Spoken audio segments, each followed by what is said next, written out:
Hello, good morning traders. So आज 19 जानेवारी 2024 सर्वांचं स्वागत आहे रॉयल बुल्स युट्यूब चॅनलमध्ये. वेळ झाली आहे प्री मार्केट इन्साइट्सची. मी अक्षय तुमच्यासाठी घेऊन आलोय प्री मार्केट इन्साइट्स. तर चला बघूया आपलं मार्केट आज कुठे ओपन होऊ शकतं, कोणत्या प्रकारच्या ऑपॉर्च्युनिटीज आज आपल्याला मार्केटमध्ये मिळू शकतात आणि त्यासाठी आपण कशा प्रकारे ट्रेड करू शकतो.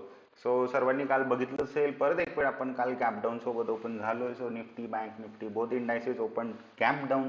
आणि त्या गॅप डाऊन नंतर ज्या प्रकारे आपण डिस्कस केलं होतं कालच्या इन्साइट्समध्ये की प्राइस थोडंसं फ्लॅट ट्रेड करू शकते किंवा बाउन्स एक्सपेक्टेड आहे, तुम्ही जास्त इथनं परत सेल ऑफची अपेक्षा करू नका. सो एक बाउन्सची अपेक्षा करा. सो तसंच काहीसा बाउन्स आपल्याला या ठिकाणी काल बघायला मिळाला आणि होप्स तुम्हाला यासाठी प्रॉपर ऑलरेडी आम्ही प्रिपेअर केलं होतं आणि त्यानुसार तुम्ही ट्रेड केला असेल. ओके, आता पुढे काय होऊ शकतं, तर अजून हा जो बाउन्स आहे हा इथपर्यंतच या ठिकाणी संपलाय का, की अजून थोडंसं आपण या ठिकाणी अजून प्राइस बाउन्स करण्याची अपेक्षा करू शकतो किंवा इथनं परत सेल ऑफ येण्याची त्या ठिकाणी काय शक्यता असेल. सो या सर्व गोष्टी डिस्कस करणार आहोत. त्यापूर्वी जर आपण बघितलं काल US मार्केट्समध्ये काय झालंय, तर तुम्ही बघू शकता की S&P जे आहे ते जवळपास गॅप अप ओपन होऊन थोडंसं रिट्रेस करून परत या ठिकाणी हायर लेवल्सला जाऊन क्लोज झालंय. सो US मार्केट्सने थोडंसं काल गेन्स या ठिकाणी आपल्याला दाखवलेत कालच्या ट्रेडिंग सेशनमध्ये. S&P जवळपास 0.88% अप आहे. डाव जोन्स जर बघितलं तर डाव जोन्स 0.54% अप आहे. त्यानंतर जर आपण नॅसडॅक टेक इंडेक्स जर बघितलं तर हे थोडं जास्त आउट परफॉर्म करतं आणि जवळपास 1.47% अप आहे. सो नॅसडॅक थोडंसं जास्त बुलिश आहे. हे IT सेक्टरसाठी थोडंसं एक गुड न्यूज आहे. ओके, त्यानंतर जर डॉलर इंडेक्स बघितलं तर फ्लॅट ट्रेड करताय. त्यानंतर जर आपण 10 year बघितलं थोडंसं इंच करताय हळूहळू वरच्या दिशेत, बट अजून पाहिजे तशी मुवमेंट त्यामध्ये आपल्याला दिसत नाहीये. त्यानंतर जर ब्रेंट क्रूड जर बघितलं तर ब्रेंट क्रूड सुद्धा फ्लॅट ट्रेड करते. व्होलॅटिलिटी परत थोडीशी सेटल झालेली आपल्याला दिसते, बट 14च्या आसपास आहे. ही जसं वाढेल मार्केट अजून थोडंसं अस्थिर होण्याची शक्यता पुढे असेल. आता जर गिफ्ट निफ्टी बघितलं कुठे ट्रेड करताय, तर गिफ्ट निफ्टी सध्या ट्रेड करताय 21,580, जवळपास 21,600 या लेवलच्या आसपास, जे आपल्याला आज सजेस्ट करताय जवळपास 100 पॉईंटचा gap up. But let see एवढा मोठा गॅप अप होतोय की नाही आज अशा प्रकारच्या डाऊन ट्रेंडमध्ये किंवा एवढी पॅनिक सेलिंग आल्यानंतर.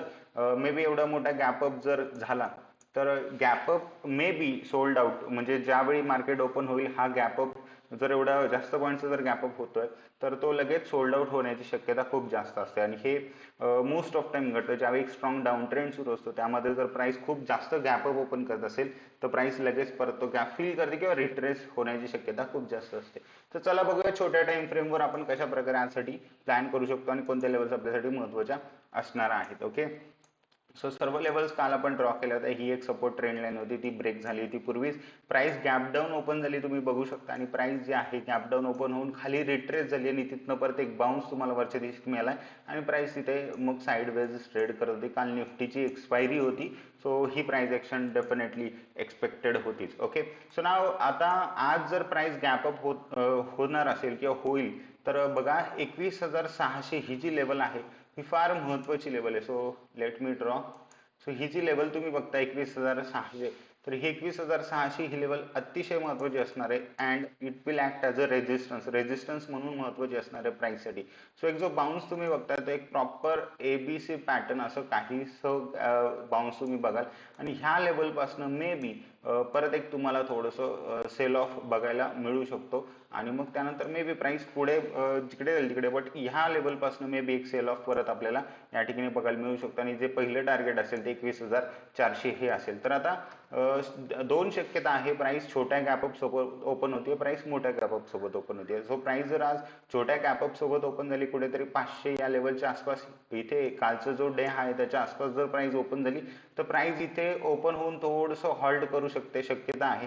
थोडंसं टाइमपास जर प्राइसने केला तर आपल्याला हे बघायचं की कालच्या डेचा हाय ब्रेक झाला तर तुम्ही 21,600चं टार्गेट वरच्या दिशेत घेऊ शकता एक छोटं, आणि ह्या टाइमपास नंतर जर प्राइस खाली ब्रेक करते तर तुमचं जे टार्गेट असेल 21,400 हे असू शकतं खालच्या दिशेत. ओके, सो असे एक पहिली ही प्रोबॅबिलिटी असणार आहे, पहिली ही हे एक संधी तुम्हाला या ठिकाणी ट्रेड करण्यासाठी मिळू शकते. त्यानंतर जर प्राइस छोट्या गॅपअप सोबतच जर ओपन झाली आणि सरळ प्राइस डिरेक्टली टाइमपास न करता वर जाते, तर तुम्हाला वेट करायचे थोडं, आणि ही जी लेवल आहे 21,600 या लेवल पासून थोडंसं तुम्ही मग एक्सपेक्ट करू शकता की प्राइस रिट्रेस करेल, किंवा ही एक चांगली लेवल असणार आहे शॉर्ट करण्यासाठी. कारण 21,600 हे लेवल थोडंसं रेजिस्टन्स आज मार्केटसाठी बनेल, असं थोडंसं डेटा आपण या ठिकाणी आपल्याला कन्वे करतोय. त्यानंतर जर प्राइस मोठ्या गॅपअप सोबत जर ओपन झाली आणि ती ओपन होते जवळपास 21,550 वर किंवा 600 या लेवलच्या आसपास, तर इथे तुम्हाला पहिली कॅन्डल जी आहे, या पहिल्या जी कॅन्डल ओपन करणार आहे त्या कॅन्डलचा जर लो ब्रेक झाला तर सरळ तुम्हाला बिंदा शॉर्ट करायचं आहे, आणि तुमचं जे टार्गेट असेल हे गॅप फिल होऊपर्यंत तुमचं या ठिकाणी टार्गेट असणार आहे.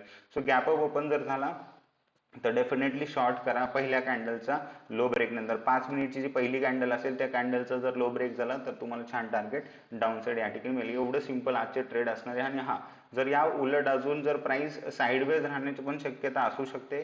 ओके, सो आपण डाऊन ट्रेंड मध्ये आहोत. US मार्केट्सने काल चांगलं परफॉर्म केलंय, बट जो डेटा आहे तो असं सहजी प्राइसला लगेच वर जाऊ देणार नाहीये. सो जर प्राइस गॅपअप ओपन होऊन थोडंसं असं इथे आले आणि इथे जर प्राइस टाइमपास करते 600 या लेवलच्या आसपास, तर लक्षात घ्या की प्राइसने टाइमपास नाही केला पाहिजे.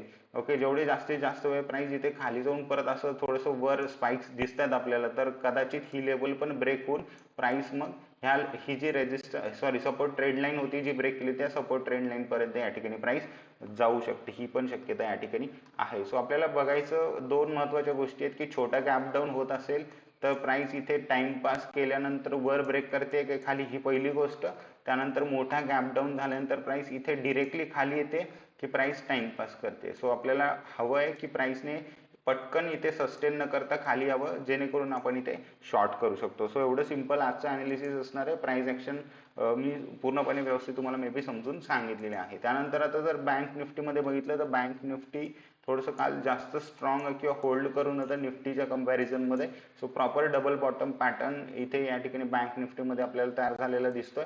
सो बँक निफ्टीमध्ये पण तुम्ही एक्सपेक्ट करू शकता की प्राइस या लेवल पर्यंत येऊ शकते. ओके, सो प्राइस जर गॅपअप ओपन होऊन ह्या हायला ब्रेक केलं तर इथपर्यंत येऊ शकते, बट ह्या लेवल पासून मे बी तुम्ही परत बँक निफ्टी सुद्धा शॉर्ट करू शकतात. आणि मी जे आपले स्टुडंट्स आहेत अकॅडमीचे कम्युनिटीचे मेंबर्स आहेत त्यांना एक गोष्ट सांगेल की may be this was some kind of third आणि ही फोर्थ आहे. सो हा फोर्थचा बाउन्स आहे. सो आता जर फिफ्थ वेव पेंडिंग असेल पुढे तर सर्वांना माहिती आहे रिव्हर्स डायव्हर्जन्स किंवा आरडी कसे बघायचे. सो जसं तुम्हाला आरडी विजिबल होतील तुम्हाला अजून जास्त कन्फर्मेशन मिळेल की प्राइस डेफिनेटली प्रत्येक वेवसाठी खाली जाणार आहे. सो निफ्टीमध्ये पण हे आरडी दिसतील तुम्हाला आणि बँक निफ्टीमध्ये पण दिसतील. सो सर्वांनी जो की आजचा गॅपअप होईल त्यानंतर आरडी या ठिकाणी शोधायचे आहे. सो आरडी तुम्हाला या ठिकाणी विजिबल असतील. Okay, so yes, that's it for today. जर डेटा बघितला तर डेटा आपल्याला हेच सांगतोय की थोडंसं अजून पण जे आहे बिल्डअप दोन्ही बाजूला मोस्ट ऑफ सारखं आहे. काल इव्हन गॅप डाऊन झाला तरी पुट मध्ये छान बिल्डअप झालंय.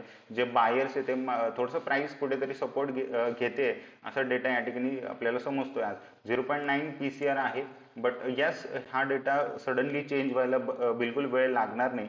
सो जर इथे तुम्हाला दिसतंय की 21,500 आणि 21,600च्या कॉलमध्ये खूप हेवी बिल्डअप होतोय, तर नक्की प्राइस परत चान्सेस आहेत की या ठिकाणी खाली रिट्रेस करेल. ओके, बट हा यावेळी जेव्हा प्राइस खाली येईल तर अशी अपेक्षा करू नका की मग एकदम ब्रेक करून 21,200 आणि 20,000 पर्यंत जाऊन थांबेल, अशी पण अपेक्षा करू नका. जी आता ज्यावेळी प्राइस खाली येईल ते त्याच्यामध्ये एवढा मोमेंटम नसेल जेवढा मोमेंटम ह्या वेव मध्ये होता. ओके, सो बट हा फेअर तुम्हाला एक छान प्रॉफिट्स किंवा पॉइंट्स डेफिनेटली मिळतील. ओके, त्या मोमेंटमध्ये. चलो, सो एव्हरीवन प्लॅन अकॉर्डिंगली. आज फ्रायडे, सो यस तुम्ही थोडंसं OTM सोबत ट्रेड करू शकता, बट प्रॉपर प्लॅन करून ट्रेड करायचं, ओव्हर एक्सपोज करायचं नाहीये, ओव्हर ट्रेडिंग करायचं नाहीये. प्रॉफिट झालं तर की स्क्रीन बंद करून या ठिकाणी तुम्ही बाहेर जायचंय. ओके, सो ओव्हर ट्रेड करू नका. Yes, and enjoy today's trading session. भेटूया आपण नेक्स्ट इनसाइट मध्ये. तोपर्यंत thank you so much everyone. Have a nice day and take care.